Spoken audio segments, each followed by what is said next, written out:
పేరు నలు దిశలా మారు మోగినటువంటి పరిస్థితి. ఎవరైతే అనుచితంగా మాట్లాడేటువంటి కొంతమంది యువత ఉన్నారో వారు కూడా ఈ రోజున ఆలోచనలో పడ్డారు.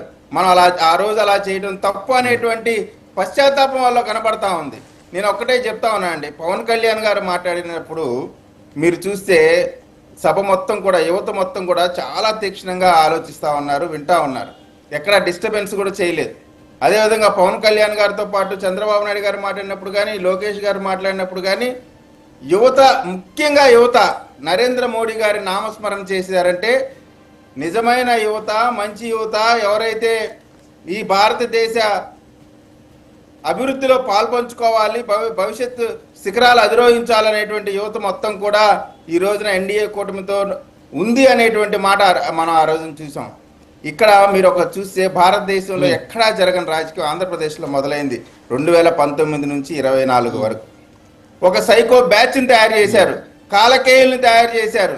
దాంట్లో వాళ్ళని పెట్టి ఇక ఈరోజు మనం ఏ వ్యాఖ్యానాలు అయితే జంతర్ మంతర్ దగ్గర కొంతమంది వారి సొంత ఎజెండాతో మాట్లాడారో వాటిని ఏమాత్రం తీసిపోకుండా మాట్లాడినటువంటి బీజం పడింది మాత్రం ఆంధ్రప్రదేశ్లో 19 నుంచి 24 వరకు వైఎస్ఆర్ కాంగ్రెస్ పార్టీ ప్రభుత్వం అని చెప్పడానికి నిజంగా బాధపడాల్సినటువంటి అంశం.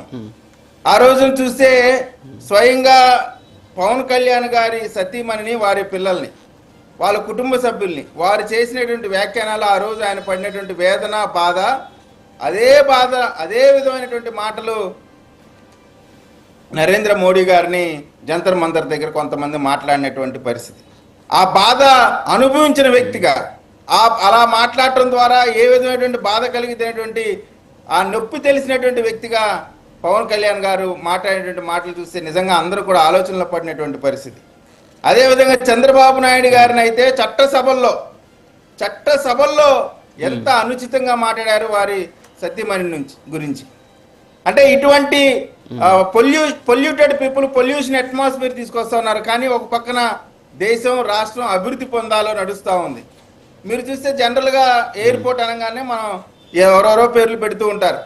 కొంతమంది మంచి ఆంధ్రప్రదేశ్లో కొన్ని ఎయిర్పోర్ట్లు కూడా మనం చూసాం. కానీ మన ఆంధ్ర ప్రాంతానికి సంబంధించినటువంటి మన మన్యం వీరుడు పేరు పెట్టి ఆ పేరు పెట్టినటువంటి ఇంటర్నేషనల్ ఎయిర్పోర్ట్ దగ్గర వచ్చినటువంటి జనం మొత్తం కూడా మోడీ మోడీ అని నామస్మరణ చేస్తూ ఉంటే